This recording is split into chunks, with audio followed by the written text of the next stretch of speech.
Wala nang maraming paligoy-ligoy pa, diretso sa punto na. Maiksi lang ang komentaryo, pero diretso sa punto. Maraming kuro-kuro, may tiwali, may totoo. Dito, sa puntong diretso tayo. Punto, diretso. Alan Peter Cayetano is a dangerous man, a very sick man. Yun na nga eh. Ha? Matindi mga kabunyog. Ha? Kaya ito na yan. Ito na yung problema natin sa tao na yan.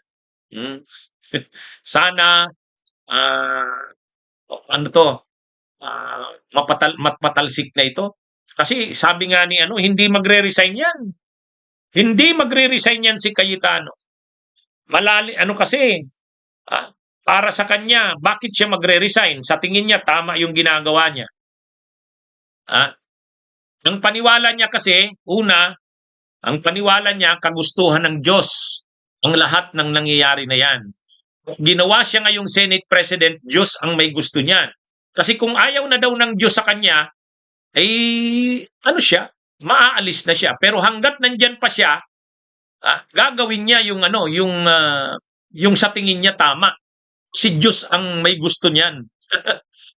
Mahirap, Mahirap yung ganyan. Mga deans ng mga law schools, naglabas na ng statement. Ang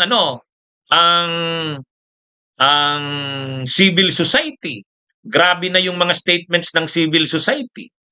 Kaya kaliwat kanan na ang panawagan. Ang pinakahuli na, yung mga kapwa niya senador na galing ng minorya, nanawagan na rin kahapon na mag-resign na siya. Hindi niya na talaga kayang pamunuan ang Senado. Yun ang panawagan na kahapon. Kaya lang, ang sagot naman ni Alan Peter Cayetano, mga kabunyog, alam niyo kung anong sagot ni Alan Peter Cayetano? Nag-live na naman si Alan Peter Cayetano. Parang vlogger na nga siya eh. Sabi nga ni Erwin Tulfo, ang Senate President hindi na yata senador eh. Vlogger na eh. Ang sabi ni mga kabunyog, sabi ni Alan Peter Cayetano, kayo na nasa academe, kayo na nasa business, ang business sector, kayo na mga nasa simbahan, civil society, bakit kayo hindi nagsusuri sa akin? Ang sabi ni Cayetano, dapat daw magsuri sa kanya. Imagine niyo yan, ganun yung niya. Ang sabi niya, di ba kayo dapat muna ang magsuri sa akin? Ganun katindi ang statement ni Cayetano. Dapat daw ang magsuri sa kanya, yung civil society, yung business, yung academe, yung simbahan. Bakit? Kasi ang sabi daw sa kanya, kaya daw inagaw nila yung leadership ng Senado kay Soto dahil pipigilan daw ang impeachment ni Sara. Pero ang ginawa daw nila, sabi ni Cayetano, tingnan nyo, itinuloy namin ang impeachment. Sabi niya, itinuloy namin ang impeachment. Mga kabunyog, wala na naman ba tayong audio? So sabi ni Cayetano, itinuloy namin ang impeachment. Sa katunayan, smooth ang takbo.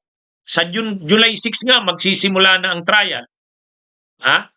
So sabi ni Cayetano, di mali kayo ng akusasyon sa akin. Mali kayo. Kayo na mga deans ng law schools. Kayo na mga nasa simbahan, mga obispo. Kayo na mga nasa business, yung Makati Business Club. Kayo na civil society, lahat kayo mali. Bakit hindi kayo nagsusorry sa akin? Dapat daw mag-sorry. Yan mga kabunyog, mga kabayan, ang grabe, matindi. At ngayon daw, bakit hindi daw pinapakinggan ang paliwanag niya? Lagi na lang daw tinitingnan siya bilang mali. Pero minsan daw napatunayan niya na mali yung iniisip sa kanya. Ang iniisip daw ng iba-ibang sectors, business, academe, church, civil society, ang iniisip daw sa kanya, kaya niya kinuha yung pagiging Senate President kasi pipigilan ng impeachment ni Sara. Bakit daw ngayon tuloy-tuloy ang impeachment? So dapat daw mag-sorry sa kanya. Kaya yung mga humihiling daw na mag-resign siya, wala daw karapatan yan, mga yan. Kasi, ang sabi ni Cayetano, pinatunayan niya daw na mali ang paniniwala nila o ang akala nila sa kanya. Ah, ah, bakit daw gusto siyang papag-resignin? Ay ano nga daw siya, naipakita niya na mali yung iniisip tungkol sa kanya eh. Kasi kung ang akala daw ng mga iba ay pipigilan niya ang impeachment ni Sara, napakita niya na daw na mali. O bakit hindi daw mag-sorry? Hindi daw siya dapat mag-resign, sabi ni Cayetano. Kasi ang pinaglalaban niya umano ay ang independence ng Senado. O, mga kabunyog, mga kababayan. Independence daw ng Senado ang pinaglalaban niya. At mali daw yung iniisip sa kanya na siya ay pro Sara o pro Duterte. Kasi napatunayan niya na daw yan. Hindi niya naman pinatay ang impeachment. Tuloy-tuloy pa nga eh. So dapat daw, hindi siya dapat ang mag-resign. Sa katunayan, yung mga nananawagan daw na mag-resign siya, yun ang dapat mag-sorry sa kanya. Dapat mag-apologize daw sa kanya. Sabi ko, ang tindit nito. Talagang may sakit nga sa ulo ito eh. May sakit nga sa ulo ito. Hindi daw siya dapat mag-resign. Siya pa nga daw yung na-vindicate. Napatunayan niya daw na mali yung mga iniisip sa kanya. Sabi ko, ibang klase. Mahirap na to, mga kabunyi.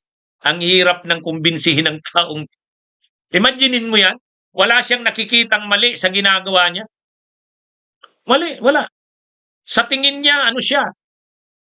Ang may mali daw, yung mga nananawagan ng pag-resign niya.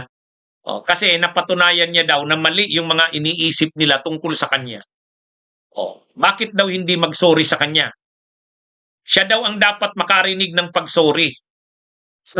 Sabi ko, ibang klase to, patay. Ang hirap nito.